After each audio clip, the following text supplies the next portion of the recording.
Today we have the author of Licensed Troubleshooter, The Guns of James Bond, Caleb Daniels, joining us to discuss what we all love to talk about, the guns in the James Bond movies and more. Hi, this is Dan. And Tom. Check out our informative website too, spymovienavigator.com. All right, let's get to Caleb and the Bond guns. Caleb, we love the James Bond movies, and we have done podcasts on all of them and lots more. We do spy movies, but we have been particularly interested in the weapons James Bond has used in the movies. And so we wanted to speak with you. You wrote the book on it, Licensed Troubleshooter, The Guns of James Bond. So welcome to our show. Thank you. Appreciate you guys having me. Always love to talk anything 00, especially when it comes to the small arms. It's a lot of fun. All right, we've seen the book and everything. It's fantastic. Tell us why you wrote the book, what inspired you to write the book, and how long did it take you to do this? My high school job, I wasn't flipping burgers or anything. I started working a gun counter when I was 17. So that's where I started. So I started in the industry pretty early.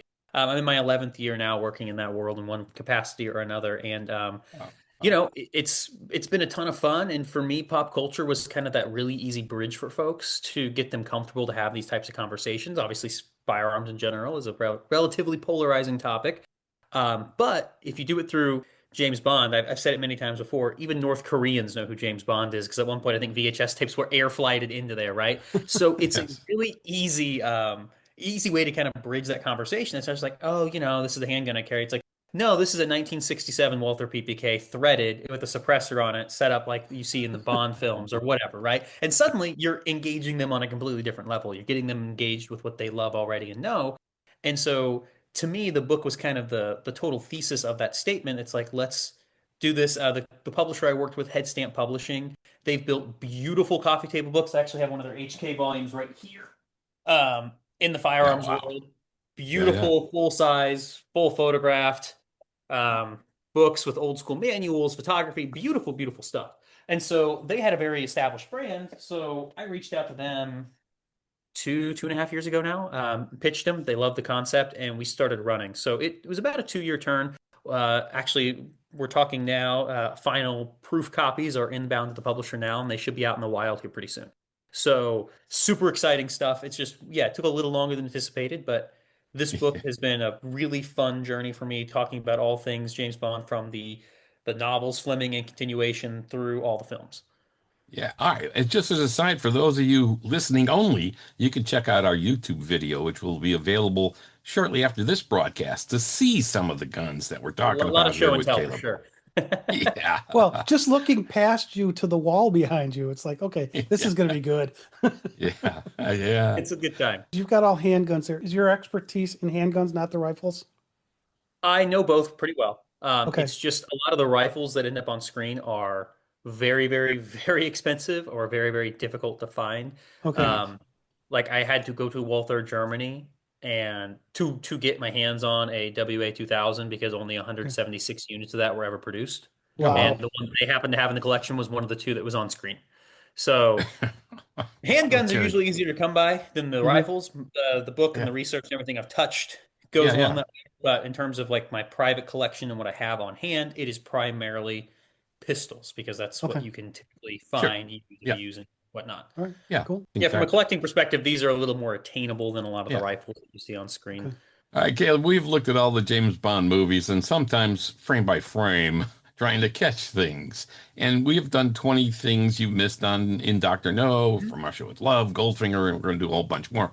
And we know there are some gun anomalies to talk about here in the James Bond movies. So we know, for instance, in the movie Dr. No, Bond's Beretta was taken away from him and it was replaced with the Walther PPK. Yep. Tell us something about that, Caleb. Yeah, so Dr. No, literally every single gun you see, and I mean any gun you see in James Bond's hands, is not the correct firearm. It's named as one thing, and then it's a completely different thing. And you notice that a lot more once you get out of like the VHS era, right? Once you start getting these 4K or even DVD, and you start doing, like you said, like the Yes. frame by frame, you're like, wait a second, this is wrong. I'll give you a good example. Like the Beretta in the novels is a Beretta 418. So it's this little guy right here, little 25 ACP Okay. with grips removed, skeletonized, and a couple other modifications that I don't Nice to have here. see. Beautiful little gun. Love the thing. So his It's a is Beretta. skeletonized. His is skeletonized in the book. Yeah, yeah. So skeletonized just means the Yeah. removing of the Right. stock panels or grips, so you can see through, right? Yeah. And then skeletonized, you can see straight through the gun. Yep. So Why easy would you as. do that? So that's Fleming just chose to do it. There's really no good Okay. reason for it. He says it's to thin out the gun, but if you didn't notice, it's like not exactly the whitest thing in the world to begin Right. with. Yeah. Right. So nonsensical things done by Fleming. He also does other things that aren't recommended, like sharpening a firing pin, which is not a good idea, a bunch of other stuff. And so we delve into that pretty aggressively in the book. But nonetheless, in the movie, Yeah. it's a much larger Beretta, the Beretta M1934 or 35. The difference between the number there is just caliber. Obviously, we Okay. can't see the frame or we can't see the slide well enough to determine what the cartridge is. So it's either a 32 ACP or 380 auto. So it's the wrong Beretta. Okay. He's handed a Walther.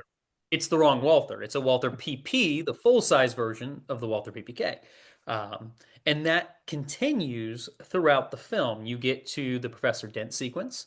Um, it seems like this is speculative, but it seems to be the pretty consistent, like, this is why thesis that they did not have a blank firing Walther PP on hand. They had one they could use, but they didn't have anything that was functional for blank firing. And so anytime they had a firing sequence with the gun, it changed. So Professor Dent is taken out by an FN 1910 with a suppressor on it. And you get some really tight shots of that gun. I think, honestly, even on the VHS, you can see it pretty well. You can see the big F in the N Yeah. Yeah. on the Yeah. stock plate there. And that just doesn't stop. And then you get to Crab Key, man, and they're all wrong again. So, the whole film just, but these weren't really meant to hold up to that kind of scrutiny, right? So Yeah. it is Yeah. what it That's is. that's true. Yeah. When you're in a movie theater, you're not going to catch that, right? Yeah. No, Yeah. no. I mean, Frame in by those frame. days, they it's like, hey, no one's going to catch this thing. Now we're looking frame by Yeah, home frame. video, what's that? Well, Yeah. and a lot of these guns are fairly, I'm going to say, similar, right, They're to a close enough for horseshoes and hand non-gun grenades, for guy. sure. Yeah. That, Yeah. but like you say, the FN and stuff like that, stuff that you pick up that a layperson, somebody who doesn't know about guns, say, that's the same gun. Of course it is. Yeah, Yeah. well, and like the Crab Key sequence is a really great example of that too, because you have to see it frame by frame to notice the difference. Because Yes. when it happens, he's shooting through that bush, Yes. Right. and so it's just a bunch of shots cut together, and you can see it's a blank firing gun too. It keeps locking open as he's shooting it. So at one point it's a 1911. He starts out, he's pushing out a Walther, and then it's a 1911, and then it's a Browning high power, and then Oh, it's wow. back Can you to the hold those PP. two guns side by side? Yep, these are pretty congruent in design, but Yeah. you can see the high power here being a 9 mil double stack, somewhat designed by John Moses Browning, finished after his death, very Mhm. popular. The 1911 being the most iconic handgun in American history. So So And is the very high easy power to large? miss that those aren't the same. The high power is a little larger, or yes? yeah, well, it's a double stack, so Oh, okay. Okay. about the same dimensions aside from the grip, because the grip holds 13 plus 1 of 9 mm versus 8 plus 1 of 45 ACP. So this is a single stack versus a double stack. Okay. So Yeah. 1911, literally designed 1911. That's an easy one to confirm because, well, it's in the bloody name. And that's a of the model, Colt, right? A Colt 1911? Is Yeah, that? this one in particular is a Colt. Oh, okay. This is a personal favorite of mine. This is a 1943 manufactured Colt, which is as close to a Bond gun as you can probably get. In the Fleming novels, Ian Fleming's James Bond carries that Beretta, and he supplements it with a Colt 1911 in the glove box of his Bentley. This Yes. particular Colt is a Lend-Lease gun. So this went to London, England rather, during World War II, was issued into British service, and then returned in 1952. So this is a British issued Colt. Okay. Now you It's mentioned the bigger than wall. I thought it was.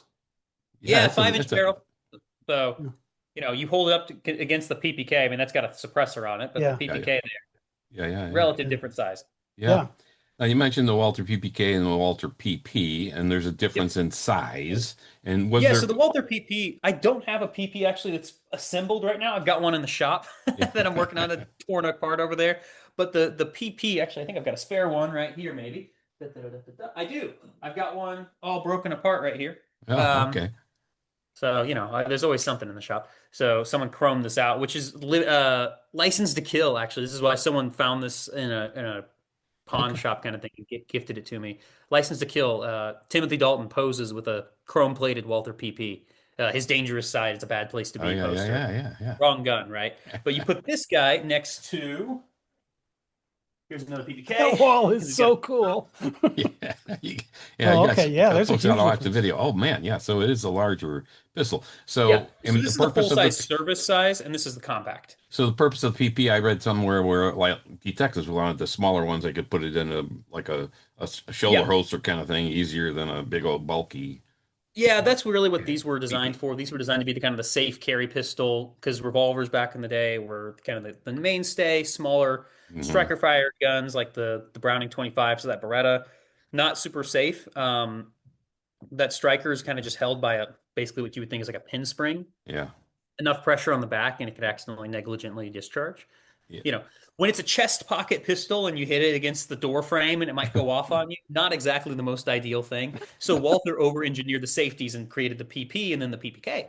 And so those really became really popular in the marketplace and saw a lot of use. Obviously, the Brown Epoch used them, and you saw them a lot in the post-war era. For actually, during my book research, I found multiple because the American CIA swear by them. Multiple instances where the CIA actually issued the Walther PPK. In fact, it Okay. was also used by MACV-SOG beyond across the fence in Laos and Cambodia during the secret wars of Wow. Vietnam. Wow. So a lot of really cool real world usage of that gun, which is pretty So, awesome. did Sean Connery as Bond in any of his movies ever use a PPK? Oh, absolutely. His next film, From Russia with Love, is when you see one. Okay. So they fix it after this. It's one of those things where not like it was made for TV kind of movie, but it's a lot of these like slapdash, low budget, we're going to make it Yeah. work stuff that Doctor No does, which honestly just it adds the charm of the movie. But you know it when you look at it a little bit, especially when you put it right up against like From Russia with Love on the heels of it, right? I'm sure you guys have noticed that plenty of Right. times Right. looking through that stuff. It's like this Yeah. is a bigger production budget. There's a lot more stuff happening. The Yeah. gun gets, but actually, if you want to get super pedantic, the gun is right, but it's wrong because it's a 7.65 millimeter gun. Verbally, it's a 380 auto on screen. And you can tell that because the serial number on the gun has an A as a Okay. suffix, which is what Walther uses to delineate the calibers. So there was Okay. always something slightly wrong. Yeah. All right. You mentioned Crab Key too, and there's a lot of gun Oh shooting yeah. during the tank, during the Dragon shootout, and Bond himself. And I've stopped framed on this one too. Bond himself has used several different guns in that little shootout, didn't he? Yeah, yeah. So like what I was saying there, it's either a New York reload, which is the most charitable read of that situation, which New York reload, for those that are laymen, means that instead of reloading the gun, you throw it down and pick up another one.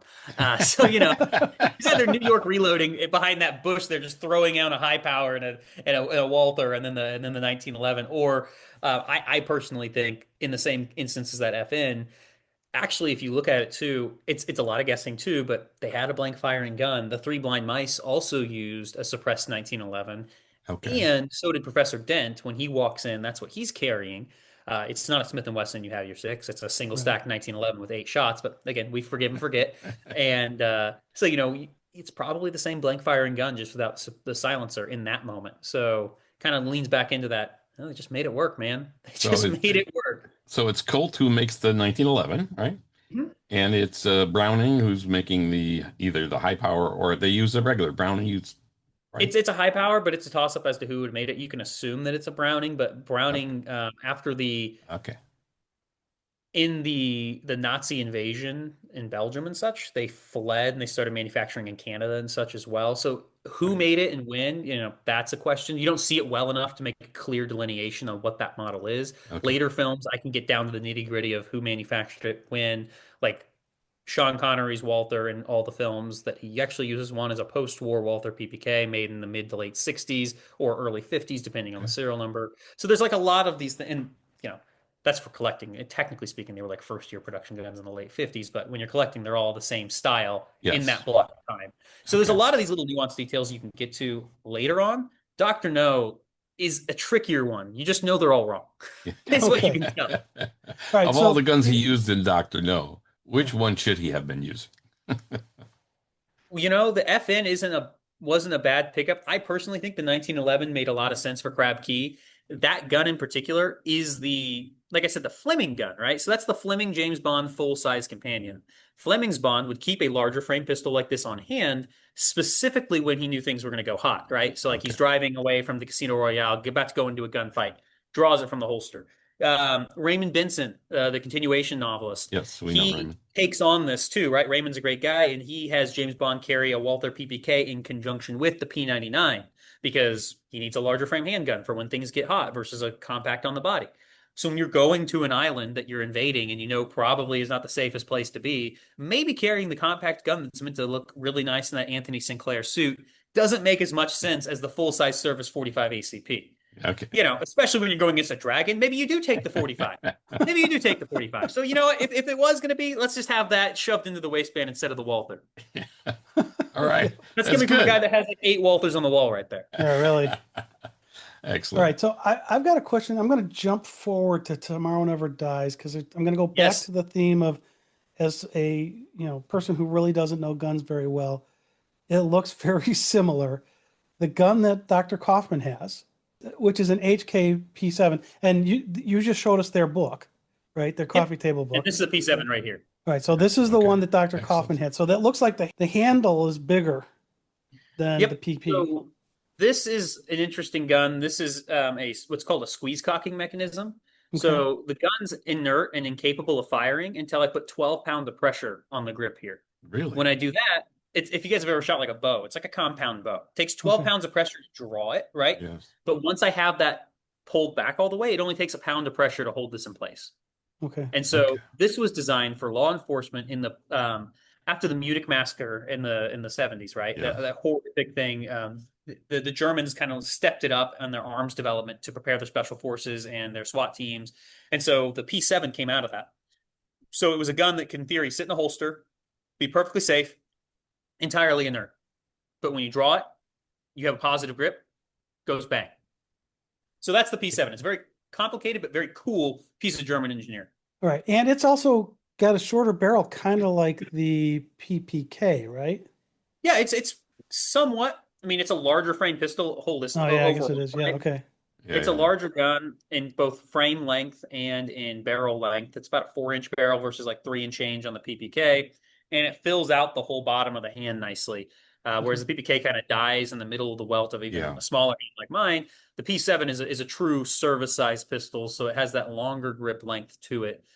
Depending on who's holding it, obviously it's a little smaller or bigger. But yeah, these were also designed to sit in a holster, be ready to rock and roll. Yeah. Okay. That you have to put the 12 pounds of pressure on there, right? So maybe the grip is bigger to help you with that. Yeah. Well, it kind of has to be, right? Because that's like it's the squeeze cocker there. So you have to be able to wrap your hand around. You have to be able to get through it. Yeah. And it's not really, I mean, you can conceal this gun. It's very comfortable to conceal, but concealment wasn't its primary directive when they designed it. The gun was designed as a service firearm because of the Walthers, actually, the PP and the PPK that kind of brought the double single action, which was a revolver type technology, into the semi-automatic handguns.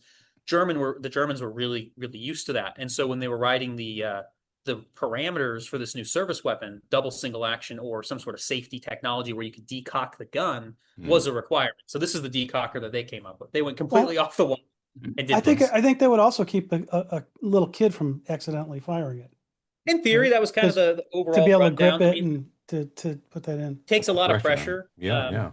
Whereas, like, the Walther, it accomplishes the same task. The safety doubles as a decocking lever. So when I press that down, it decocks the pistol. Okay. So that first trigger pull, I have 12.5 pounds of pressure minimum.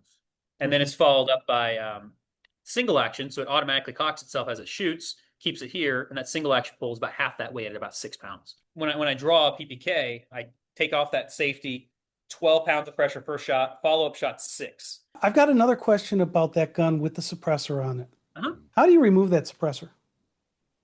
It is threaded right here. So it is threaded. So not like Bond did in Dr. No when he shot down, right? Yeah, he just that was on a dowel rod, the prop on a dowel rod. He just kind of shoves onto the gun. So this is a extended threaded barrel that you then cover up the extended thread pieces on. Okay, yeah, you had to unscrew it for a while.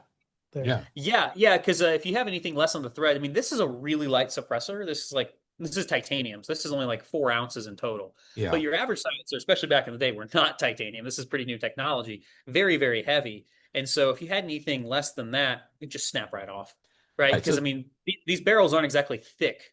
And so you're taking off a lot of material by adding those threads to it. So it kind of makes it a little bit of a trick there. Yeah. Okay, now when the shot gets fired through it, does it Mhm. heat up? Yeah, these get very warm. Yeah, These get very so warm. so him shooting and then going like this to get And the then blowing on it. He was suppressor blowing off on it doesn't to make cool it off sense. too. Yeah, well, if you put only a couple rounds through it, not bad. It's when you start putting like magazine after magazine after Oh, magazine okay. that these things start getting pretty hot. But you put in Yeah. a magazine of 7.65 mil through it, that's a pretty soft cartridge. You'll Yeah. be able to do it. And if not, I mean, for the cool factor, camera or not, you're going to take it off and blow it out, right? Yeah. So yeah. Right, exactly. So you're calling it a suppressor, obviously. We always hear silencer and so on. Oh, A either or is fine. suppressor, Henry Maxim called it a silencer in the patent but does document. it I really think both of the silence? How much does it really it, silence? Does it it, silence it some dampens pretty percentage? substantially. Yeah, I mean, it's enough in a 32 ACP, enough to where it's hearing safe. Like I can shoot this outdoors and I don't wear hearing protection. It dampens it enough for that, but it's Okay. not. If you want to go Hollywood quiet, it's a 22 long rifle cartridge, right? That's that Okay. real small rimfire with a can. There's a really famous story, actually. William Donovan of the OSS, which is the precursor to Right. the CIA, Yes. Yes. they had a high standard suppressed pistol that they designed by Bell Laboratories that the OSS used and has actually been used through Afghanistan and beyond. There's photos of it in combat, which is crazy. Guns that were built in the late 30s in Wow. combat still there. One of the quietest pistols ever designed because they completely shrouded the barrel with a silencer. He walked into the Oval Office, threw a couple sandbags in the corner, emptied an entire magazine into the sandbags, and then had to go tell the president what he just did because he didn't know what was going on. He was Wow. dictating a letter, didn't notice what was happening. So you Wow. can't Wow. be that quiet, but you gotta have like a pretty specialty piece of equipment there. Yeah. Um, So when Bond's shooting dent in Doctor No, and it's pretty silent, you just hear a thud thud. yeah, That's Hollywood. more of a pop still. I would argue, but 32 ACP on its own, or 7.65 millimeter if you want to go European with that. It's a subsonic round by nature, so you're not worried about like going supersonic and having that additional crack anyway. Yeah. I mean, it goes like 850 feet per second out of the barrel on a good day. So it's not exactly a zinger of a round. So it's slow, it's small, you could suppress it well. This is technically milled for 9 millimeter, what I've got on here. So it's a larger diameter because no one really makes a 32 ACP can. Mhm. And it's still pretty quiet. So, if I had something a little bigger, like that Thunderball can, right, where he's walking around and he's got the tiny little Jansen shorts on and he's looking for Fiona or whatever, and that suppressor's like a foot and a half long on the end of his PPK. Yeah. Yeah, that'd be pretty quiet 32 ACP. Okay. Right. And those, So it does work. you said it's treaded, and so if the suppressor is off the weapon, does that treading inside the barrel do anything to the bullet? Doesn't affect the No, no, no, because the threading's on the velocity or? external part of the barrel, so it's not like it's threaded on the inside. It's Oh, threaded on the okay. portion of the barrel here. On the outside. Okay. Yep. Now, these are obviously extended forward threads. This is a custom barrel I had pressed into this particular gun. Walther now produces a threaded 7.65 millimeter PPK that Okay. has a thread adapter that goes underneath the slide. So I you see. can basically you wouldn't even it would look like this when the suppressor was off of it. It Yeah, would yeah, look like yeah. the Bond style. It'd be proper. This one extends past just because I built this gun specifically to run the suppressor on full time. So I really didn't mind that they were extended, and so in it, Walther came up with a better barrel design long term, but this is a pretty righteous setup. And honestly, when you have a suppressor and a PPK, when would you not just leave them on together, right? Like they just belong together. There you go. Ah, Bond liked Right. using And by suppressors. the That's way, good. Silencer Co. calls this the Spectre 9, spelled Okay. properly as well, by the way. So, I Well, mean, if you have a Wow. PPK with a can that's named after the evil organization, would you not keep them together? Yeah, really. all right. All right. So when Bond got his Beretta taken away from him and replaced with the Walther PPK, theoretically, is Yep. that a good choice? I mean, the Beretta is not very powerful weapon, right? Yeah, so the 25 ACP Beretta, definitely a pretty small gun. It stemmed from Fleming's own use of a Browning of a Okay. similar design during his time in British intelligence. Um, it was a popular gun. I mean, so much so that the 25 pistol in this size in Europe, it was kind of like the word Band-Aid. People just called it a Browning. It didn't matter if a little Spanish company made it or whatever else. If it was Okay. small like this, it was mostly just called a Browning. So I think, there's a lot of speculation. My guess is Fleming just wanted something similar to what he had, but he didn't want it to be the exact same thing. So he went with Beretta. And he really liked his like little 3-word phrases, Burns Martin triple draw, these little like zingers. So he had the skeleton gripped Beretta, so that was one that he really enjoyed. It's a cool little pistol, but holistically 25 ACP, not a huge round. It's the smallest centerfire cartridge ever designed. Um, 32 auto is a pretty solid round, especially at the time. And if you think about when that book was written, and then when the movie was made, it was still probably the most popular centerfire cartridge in Europe. So you're Okay. talking about a globetrotting spy. He doesn't, he has the briefcase in From Russia with Love that has the wrong cartridge to his pistol, but whatever. Another holdover from the Beretta, more than likely, because that's almost pulled directly from that scene. Like when they talk about all the accoutrements, he's still carrying the Beretta in the novel From Russia with Love, so it makes sense to have 25 ACP. But I digress. In any case, 32 or 765 is a very common cartridge at the time. So yeah, why wouldn't you want to be able to just go to the local hardware store and pick up Sure. the same ammo and go about your merry way?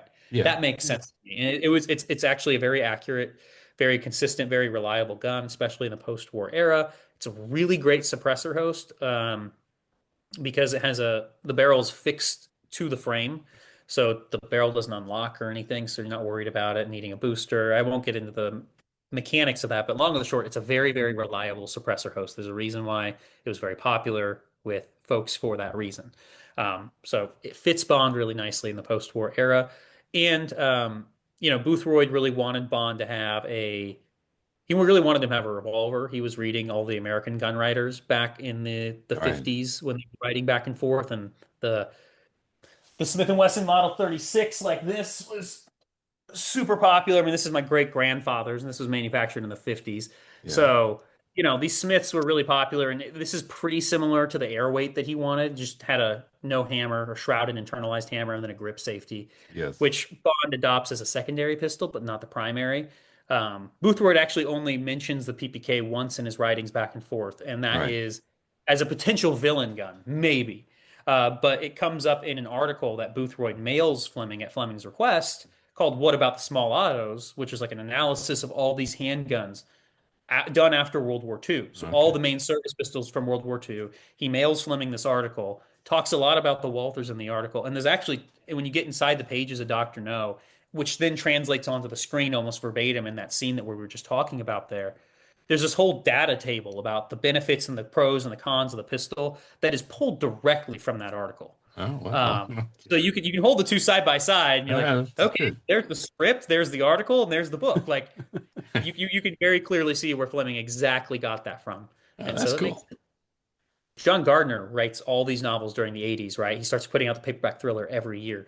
He goes through this 4-book analysis where he tries to find a replacement for Bond's PPK, which is a really interesting era because it's right after the attempted Princess Anne kidnapping in the 80s. Her bodyguard's armed with a Walther PPK and his gun jams, and it becomes this whole incident. In fact, so much so that the PPK is pulled from service, so it's Oh, not used. Um, so Gardner, when he goes to write a couple years later, has a decision to make, and he's like, "What gun does James Bond carry?" And he goes through some ebbs and flows, some goods and bads. A lot of things don't make sense. The P7 is probably one of the coolest that he picks. And then he goes to the ASP, which is the one that he carries the most, the ASP 9mm or ASP, like the snake.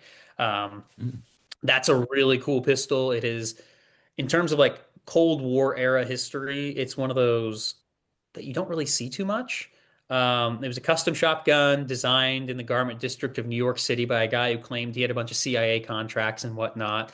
A lot of dubious claims being made there, made only more dubious or questionable or maybe authenticated by the fact that he went to the church committee, spoke in front of them, and then his company soon shuttered after. yeah. Um, but the design's picked up by a company in Wisconsin, and is then you'd send in a Smith& and Wesson, they'd modify it over 200 times, whatever Wow. technicalities they mean by that.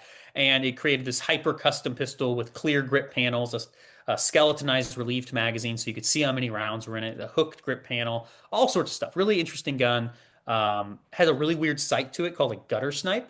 So it had like these 3 yellow triangular things that you looked down. If you guys are movie guys, so easiest way to explain it is Luke Skywalker's X-Wing. When he's flying Okay. into the Death Star, you see like down those little targeting Yes. ramp. Right. Yeah, yeah, yeah. That's his target system. So instead of having a Okay. front and rear sight, he's got that thing just stapled onto the back. Okay. So it's an interesting gun. Hope to have one at some point. They're kind of tricky to come by since they were custom. but Hmm. that's a really, really cool one you see in the novels. And honestly, that's kind of the fun part about the book is I got to travel the country and then internationally went over to Walther, Germany, and we got to photograph. I mean, we had to go everywhere. We went to like 5 countries in total, and my publisher went to different places to photograph all these guns because there's just so many firearms from so many different manufacturers and so Yeah. many different places. Everything from like the Dragunovs to all these random miscellaneous pistols that are carried. The Fitz Special is a really cool gun. So it's the cut down cut police positive, which is the Colt police positive, well, cut down Colt. Um, it's the first named pistol in the literary canon. So at the end of chapter 1 of Casino Royale, the secret agent James Bond puts his hand under his pillow and puts his hand on a sawn barrel Colt. Okay. So this is a more heavily modified police positive. This particular gun was manufactured in 1906. Um, it's pretty And, fun. and that's Well, now it. you talk about it being a saw-barreled gun. To me, the trigger is the kind of cool part of that gun. Yeah, I Yeah, was the going to ask trigger about the cut trigger, down right? the two-thirds. Yeah, so the two-thirds trigger guard. This was designed by a Colt gunsmith, his John Henry Fitzgerald. So it's called a Fitz Special, Right, who right.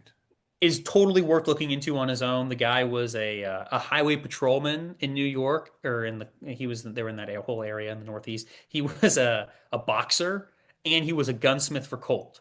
And so Jeez. he was taking these full-size service pistols. So I actually have a really mint one right here. This is basically factory new from 1965, Colt Wow. Police Pod. And he was taking them and he was modifying them like this. He was chopping the hammer, he was taking two-thirds off the front of the trigger guard, and he was shortening the barrel. Because Mm. Colt wasn't manufacturing a carry size revolver at the time. He took off the front of the trigger guard because he was carrying these. He had 2 of them, much larger frame pistols, and 45 Colt versus 38 Colt, rather, in either jacket pocket. And so if he drew one and was fighting somebody on the street as a highway patrolman, if someone wrenched the gun out of his hand, he didn't want to break his trigger finger. So that was kind of that design there. Jeffrey Boothroyd writes to Fleming about this later Okay. on when they're having their correspondence back and forth. And so much so, Fleming falls in love with the design. You might recognize that kind of modification from the cover art, the Richard Chopping painting of From Russia with Love. It has a Okay. modified Smith& Wesson with the same kind of trigger guard. That was Jeffrey Boothroyd's personal Yeah. gun. Yeah. Now, So now, Fleming's like, Bond will adopt this modification. He yeah. never does. And so this is probably the most Fleming accurate because it includes modifications he learned afterwards. He Yeah. was very fond of adding additional changes throughout the novels. He kind of Yeah. like would have a vague description early and then he recommend the same gun later with a lot more things happening to it. Like the Beretta later on in the books, it's skeletonized and then it has a taped grip and the Yeah. firing pin and then it has a sawn off front sight and this, that, and the other. Yeah. Now, I read something about the Fitz with the two-thirds trigger guard and so on that it kind of could fire by accident a little more easily than Well, for sure. I mean, the whole than premise not, of a right? trigger guard being that it prevents something from getting into the trigger mechanism. Yeah. One thing that I have learned a lot actually because I did this modification myself. I did this gun in-house. I did it over just around the corner. Um, and one thing I discovered in these older Colts is the trigger stacks differently on older production Colts than they do today.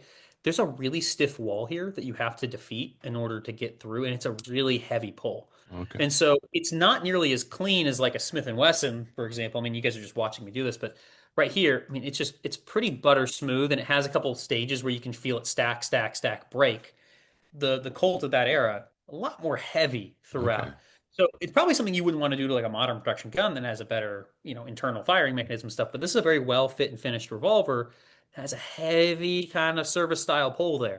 Hmm. So not perfect, but it makes sense and it's very period. Hmm. That's what kind of gives it the charm that it does. It's kind of like Bond driving a 1930s Bentley in a novel written in 1952. Hmm. It kind of just adds that old world extra little zing to it that just it sets you up in the novel. I mean, when you see a gun like this and you see a gun like that side by side, and you're like, yeah, I feel like I'm in, Yeah. some little European country in the middle of the 1950s. It fits so much better. So these are really cool pistols with a really cool history. Not And for the then faint of heart. the two-third trigger guard give you an advantage because you didn't have to go get your finger inside the trigger guard. You could just bam shoot it. Yeah, the whole theory was you kind of could get it out and get into it a Yeah. little easier, especially Okay. with like a gloved hand or something, right? Hmm. I've never had problems with trigger guards. Again, smaller hands, but you'll actually see like over time, right? You see service pistols like the Walther, really kind of small rounded trigger guard here to the HK. You can see how it's opened up more. Yeah, yeah, yeah. It's kind of designed a bit more to actually get into, and then so much so that you get into like the P99, and that thing's huge. Oh, yeah. Yeah. So If you're just listening, you got to watch this. This is incredible. Yeah. Now, you were just talking about guns that brought you back to a certain era, Mhm. but Bond movies have gone on for 60 years. Absolutely. So let's jump forward to Skyfall for a second. I don't even know what the gun is, but because at first when I saw it, I'm like, oh, what's that gun? And it's not the gun, it's the magazine that's cool on it. Is that Hmm. double drum magazine that Patrice has on his gun?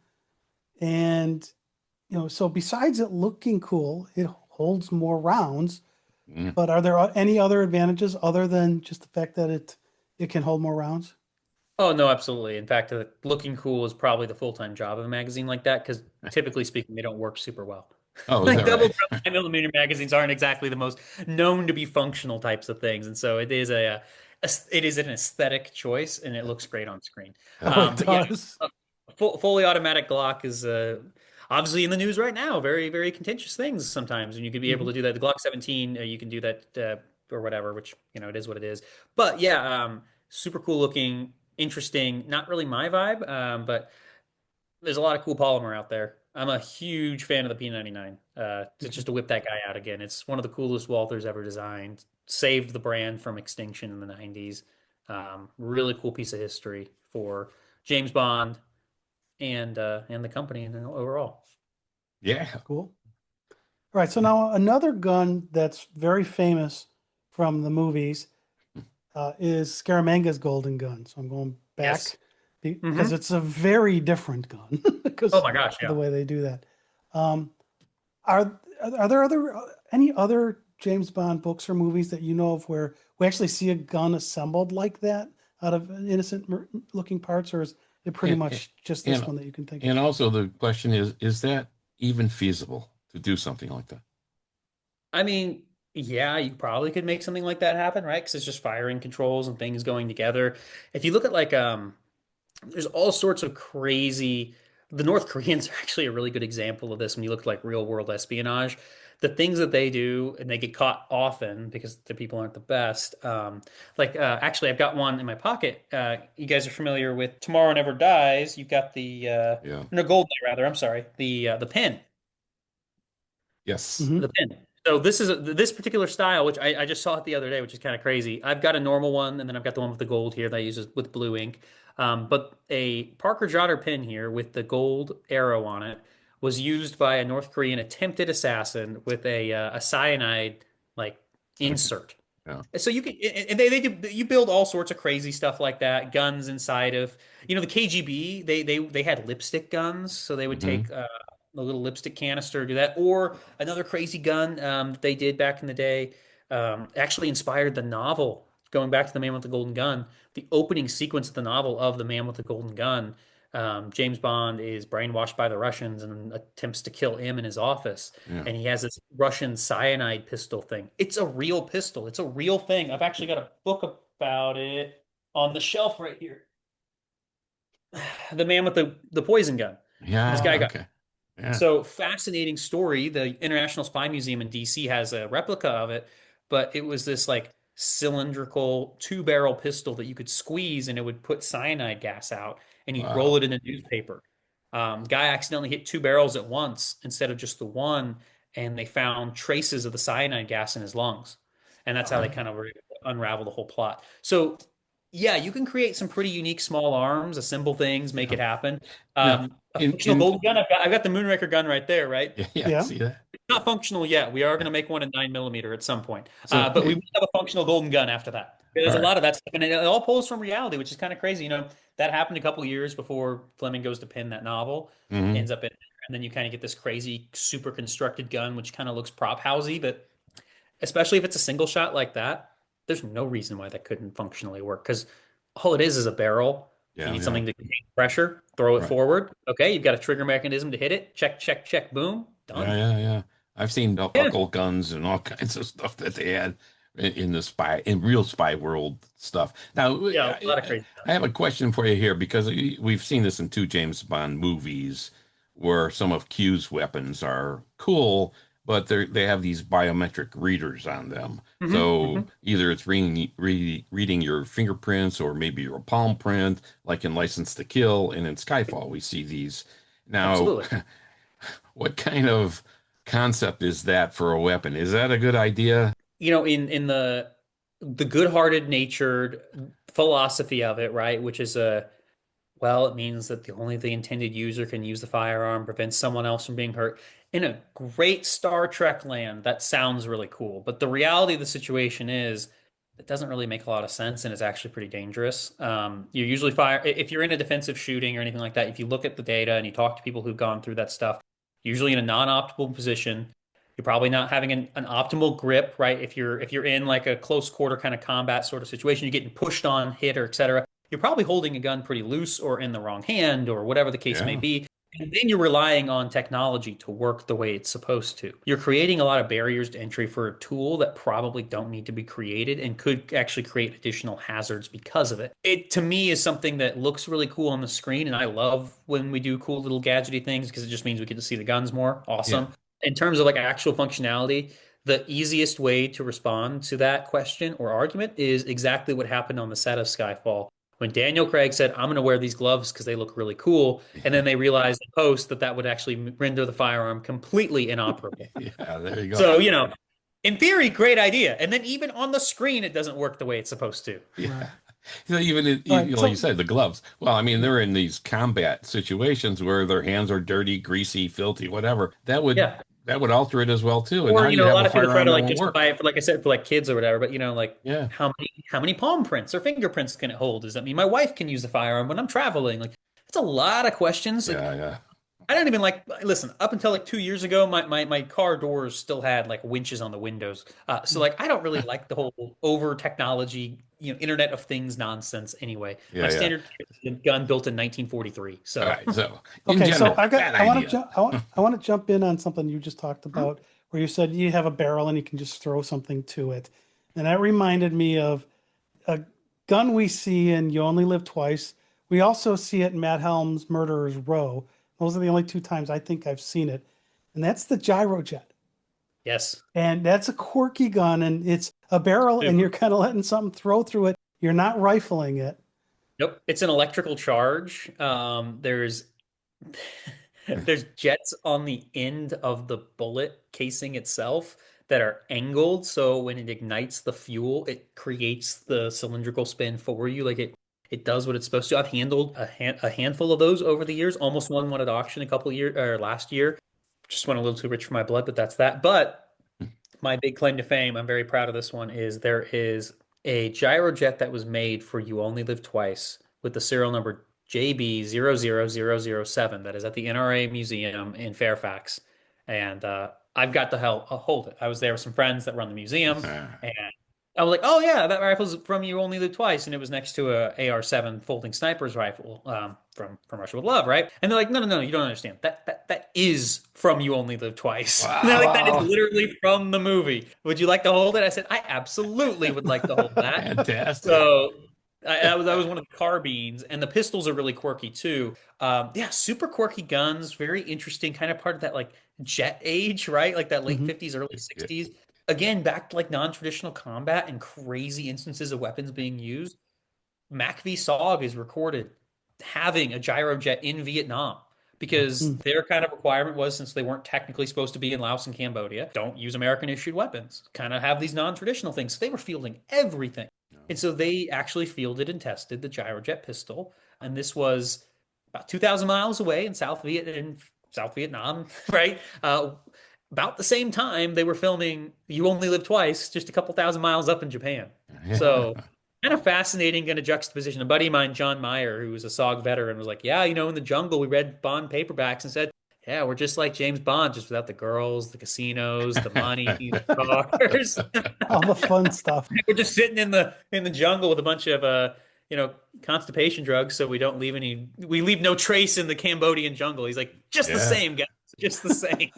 Yeah, exactly. All right, so let's shift gears here. We've been talking about handguns. Your wall is all handguns, but I know you Absolutely. know something about rifles as well.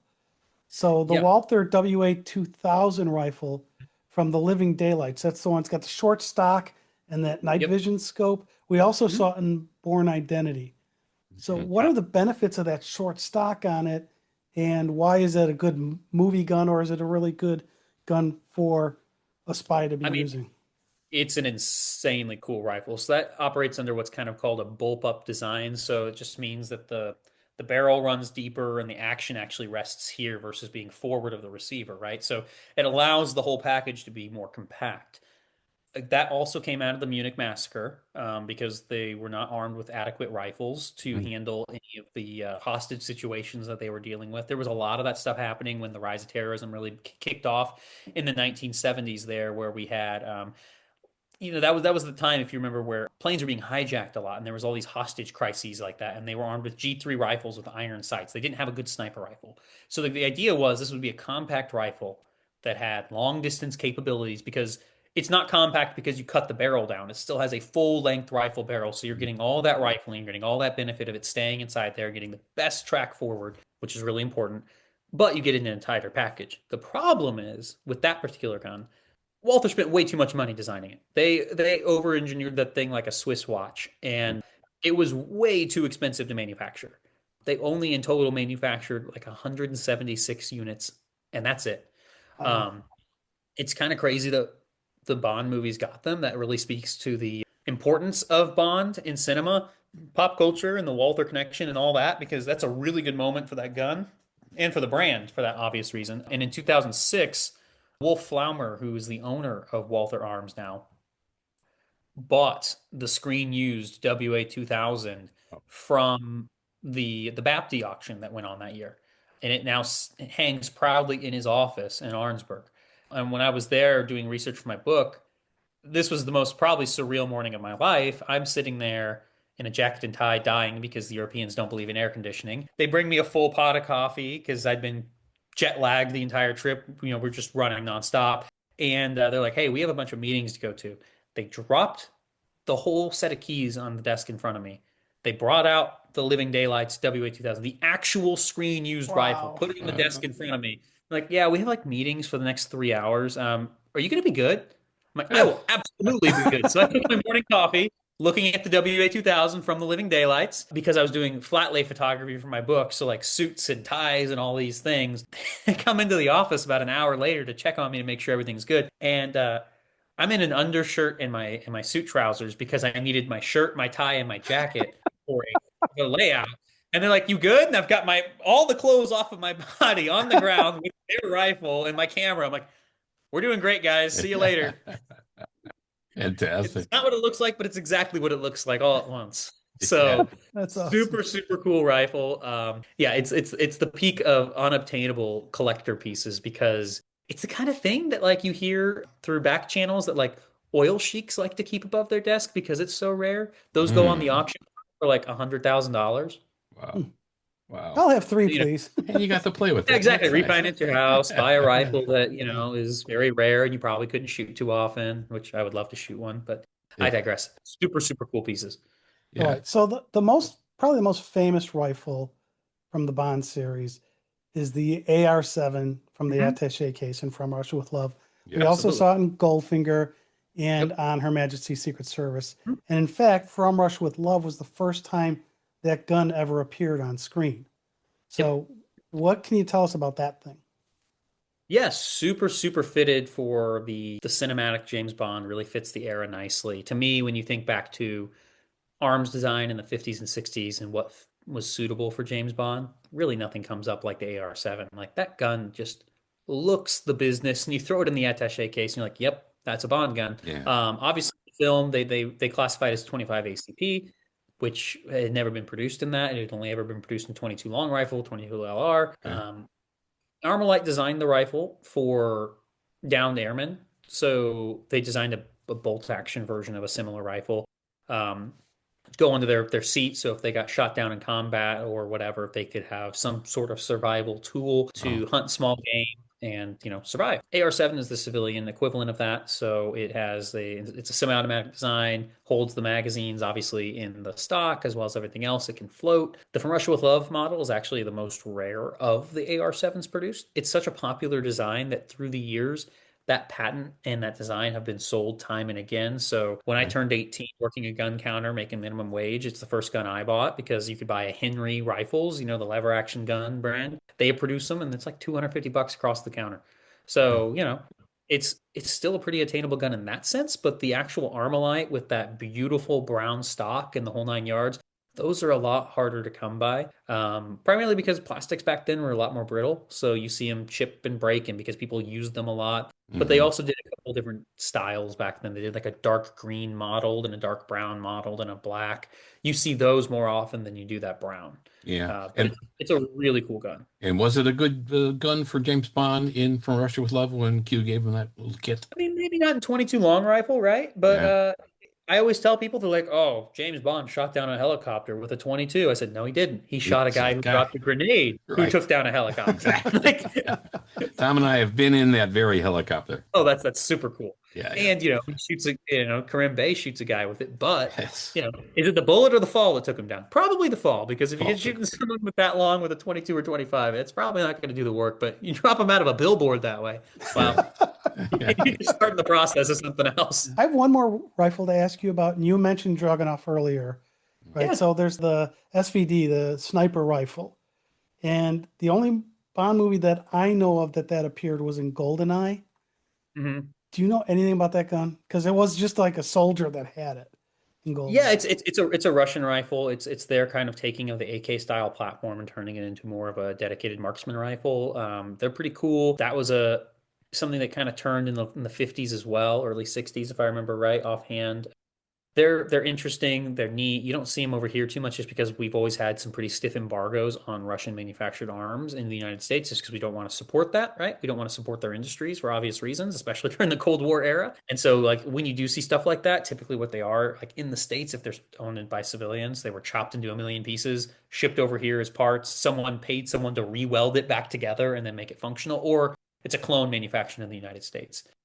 Just super cool rifles. Anthony Horowitz actually includes it in his third Bond novel, With a Mind to Kill. Really good book. Kind of takes James Bond back to Russia and such, and after the events of The Man with the Golden Gun. Whatever year that book is set in the early 60s, is the same year that gun had been designed. So it was a very fitting, new turn of the century, brand new piece of equipment right off the line, right into Bond's hands. Yeah. Very cool piece of equipment. We do a lot of stuff with spy movies, obviously, and we're talking about here the guns in James Bond in particular. And we interviewed an ex-CIA covert operative guy, and he was talking about the differences between real life stuff and the movie stuff. And it was a fascinating conversation with this Oh, sure, absolutely. Andrew Bustamante. And he has a podcast now too that he does stuff on. And so we talked about the guns in Bond. How do these guns, or are they actually used in real life situations with spy organizations and so on? Are there any connections, or are there better ones now than they would be using? Oh, I mean, like once you get past the 1980s, the polymer explosion takes over and everyone's got a Glock in the holster, which is a Glocks, tragedy in baby. itself. But one of the things that I really focused on with my book, and one of the pleasures that I got to do, is I interviewed a bunch of folks from my research. I was able to find different organizations that utilize the same guns as James Bond, and so we were interviewing folks that had that experience or were in those organizations to kind of Cool. speak to those things. So I mentioned John Meyer from MACV-SOG. They had a lot of James Bond guns, everything from the little Browning 25 that Ian Fleming carried to the suppressed Walther PPK. As far as I'm aware, that is the only organization that I can confirm that carried a suppressor-ready Walther into combat. Wow. And you want to talk about cool history, according to records from John Plaster's book, that suppressed PPK was carried in the first recorded Halo jump mission in military history. Oh, wow. So, because That's during cool. the Secret War, we were getting caught a lot more. There was a lot of communication with our South Vietnamese cohorts that were leaking things out to the enemy, and so teams would go onto the ground in Laos and Cambodia, and they'd immediately get attacked and killed. And so they started doing all these different non-traditional entry methods to get in there. And then they started doing the halo jump, which is insanely cool. And so the first recorded halo jump in combat history, supposedly a gentleman had a suppressed PPK strapped to his chest as a defensive weapon for like, because NVA were very famous for using dogs. And they were also, you'd also get paid, I think it was like $1,000 plus 5 days anywhere in the world as a SOG guy if you brought back a prisoner of war. So Wow. suppressed pistols, like the high standard we were talking about, or the PPK, were really popular because you'd kneecap a guy and you'd take him home with you, and well, you get to go on vacation on the Nice. United States taxpayers' dime. So that's a Wow. really cool one. The other one that's really neat, and you only live twice, the Colt 1903 pocket hammerless is one of the stand-ins for the PPK. Another example of a stand-in. This, if it wasn't a PPK, this should have been the James Bond pistol on both the screen and in the books. This has the espionage provenance in World War II era where Okay. Bond would come up that the PPK doesn't. The 1903 pocket hammerless right here was utilized by both the CIA or the OSS and the SOE during Mm-hmm. World War II. So 32 automatic manufactured by Colt, really beautiful gun. Cold. It is. Wow. Gorgeous piece of equipment, really, really cool. They had shoulder holsters the whole 9 yards for these bad boys. So really, really cool So, guns all so around. it would have worked in a shoulder holster fine. Right. Right. Oh yeah, they All right. actually had a whole vertical shoulder Yeah. holster Yeah. design for it because, well, you were going across the, across the fence in that case. You were going into Yeah. enemy territory in Yeah. civilian clothing, and your chances of living were very, very slim back then. And so you had a pistol on you, whether it was a 1911 or Yeah. that. And the Colt, the 1903 pocket hammerless, was a very popular pistol at the time for that reason. It's a really cool gun. It's one of my personal favorites. P99 has been used by special forces across the globe for a while. P7, like I said, has a really cool history and lineage with real special forces and real military units like the GSG-9. So there's a lot of stuff. What's cool about Bond, and I'm sure you guys have talked about this on other podcasts as well, both the books and the movies are a really good time capsule Mm-hmm. because they're up to the minute thrillers, up to the minute films on what was happening, what Yeah. was new, what was relevant, like the pager in From Russia with Love, right? That was breaking Mhm. technology back in 1963. And then The last year we guns, saw it really being a breaking technology. Yeah. yeah. Yeah. Yes. So, all that to say, the guns kind of grow up with him. And so you get to see like the cutting edge. His standard handgun was designed in 1931. Cool. Works great, looks great. It should stay that way because it's beautiful. And he's a figure of fantasy, right? Like in the same way he's driving an Aston Martin as a government employee. We can let him carry a 32 ACP and be happy. But when you get all these secondary and ancillary things that are mission specific, you start getting these really cool small arms that are pulling directly from the real world history, like in No Time to Die. The real hero gun of that movie is the SIG 226. You don't see him carry the PPK until after he rejoins MI6. He Yeah. carries the 226 in the Cuba fight sequences, and he carries it in a drop leg holster as he goes into Saffin's lair and whatever. That's a standard sidearm of the U.S. Navy SEALs. It was a standard sidearm of the SAS for a while as well. It fits the history, and it tells the story the same way like a watch might. Okay. So Cool. we kind of, I think, answered the question I was going to ask you if Amazon ever does come up with another James Bond movie. If they said it back in the 60s or whatever, I think you already said what kind of gun he should be using. It was that Colt. What was the number again that you were talking about? The In Colt, 1903. Colt Listen, I will 1903. always fight for the PPK, and that's not Yeah. just because I'm a huge Walther nerd myself. I Right. think it fits the character. If I Okay. see a period set Bond, I would love personally to Okay. see the Beretta 418, to see the Okay. skeleton grip Beretta make its appearance. Oh, If we're gonna go period set, if we're gonna do the whole Peaky Blinders, Downton Abbey, whatever thing, let's really lean into it. Let's really go full on period Bond. Let's start with the Bentley. Let's start with the Beretta, there you go. and let's graduate them up to the Walther and the Aston Martin and all these things that Okay. came with the novels across time. Like the Beretta's carried the first six books. So if I get 6 seasons of television where that's a hero gun, I'm not going to cry. Yeah. There you go. And if Right. they Yeah. make one in a current period like today, what gun would he Mhm. be using? A Glock, or would he be using what would They would Bond? probably immediately say that, but I think the fantasy element of Bond would prohibit that from ever happening, Okay. especially because of the John Wick character, right? John Wick, you don't want to align yourself too much with that or be cosplaying as that as James Okay. Bond as a suit and tie shooter. Hmm. He carries a Glock and an HK and all this stuff, and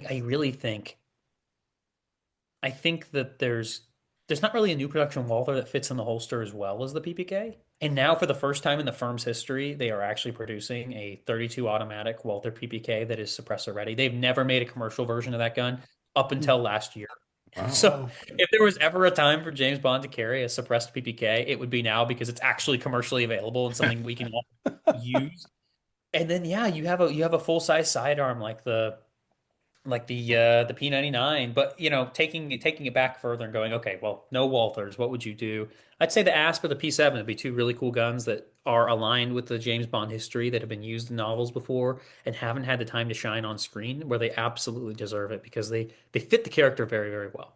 Yeah. All right.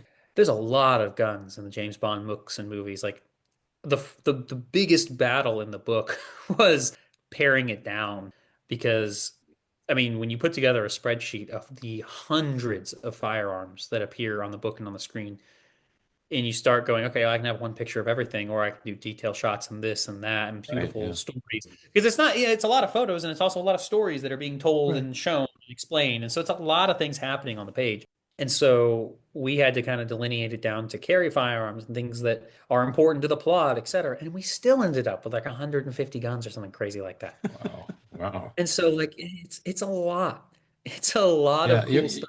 your book is very comprehensive, and I know you talk about some other things in the book, like timepieces, tailoring, cocktails, and everything else in the book too. So you have everything in this book, really. Yeah, I mean, the guns don't exist in a vacuum, right? Like Yeah, James Bond's firearms exist and they make sense because he's wearing Anthony Sinclair tailoring in a particular manner, or he has a suit cut in a particular way, or he drinks a particular cocktail. Like I wanted people to remember that the guns do not exist by themselves. They are part of the story, they are part of the character. And so yeah, we have all these other ancillary things. It's part of the character in this. I mean, whether it's literally in the 007 logo, the giant gun barrel, right?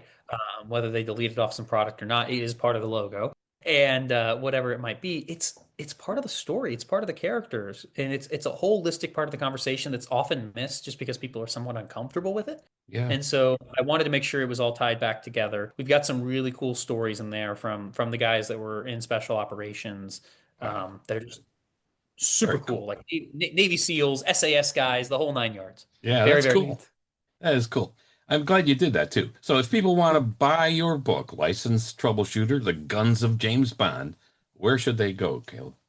They can go to my publisher's website, which is headstamppublishing.com. Like I mentioned, we are in that final production sample thing. We were Right. supposed to be shipped earlier this year, but the old tariff war kind of kicked everything back, put us to a different printer in a different country, and set us back a few months. But we march on, and we are having books hopefully in the next few weeks, and that means that we should, in theory, have them by end of year. So I'm very, very excited So about hopefully that. for the holiday season, they're great. That Yeah, looks like That's a exactly. really good gift book. yeah, yeah, I yeah, yeah. appreciate that. They work really hard. I only, I could have self-published this. I could have just printed something on Amazon or whatever. But part of this for me was it had to look as beautiful as I needed it to, There you go. because especially with it being about guns, I want it to be something that the non-traditional gun guy, a Bond fan, can pick up, can proudly leave on the coffee table, and can sit down with his morning coffee and Yeah, read a section, get a little cocktail conversation out of it, learn something about a really cool pistol and how it was used by real people in Bond, and go on his merry way. And if you do that a few times over, there's plenty of that to do. yeah. Keep you all ready for all those holiday parties. Very cool, very cool. And if people want to follow you, Caleb, where should they look? Should they look up Commando Bond on all the social media, Yep, you or just what you find do? that on Instagram in particular. That's typically, I mean, you find me anywhere, but Instagram's where I do most of my business because I'm really big on photography and short form copy, kind of telling those stories. And so you'll find me there. And then I've got the website as well, where I kind of do some long form stuff occasionally, and as long as the research isn't keeping me too busy, which sometimes it does. Yeah, So Instagram is where I try to keep things up every few days. So yeah, sure. Commando Bond, all one word on Instagram. And give us your website again so everybody knows. Just commandobond.com. We There keep you it easy. go. All right. Nice. That's great. What a fun discussion this has been, Caleb. Thanks for your insights on James Bond guns, and thanks for spending time with us. We really appreciate it. Fantastic. Absolutely. Thanks for letting me ramble, guys. I know I have a nasty habit of it, but my wife has a rule. I can only talk James Bond or guns if people bring it up, and you guys approached me about both, so you had to deal with all of them. We Well, appreciate it. Tell her we And think we you're trust, good. and we trust this book is going to be phenomenal because just based on the way really you're talking about it, it sounds like a home run.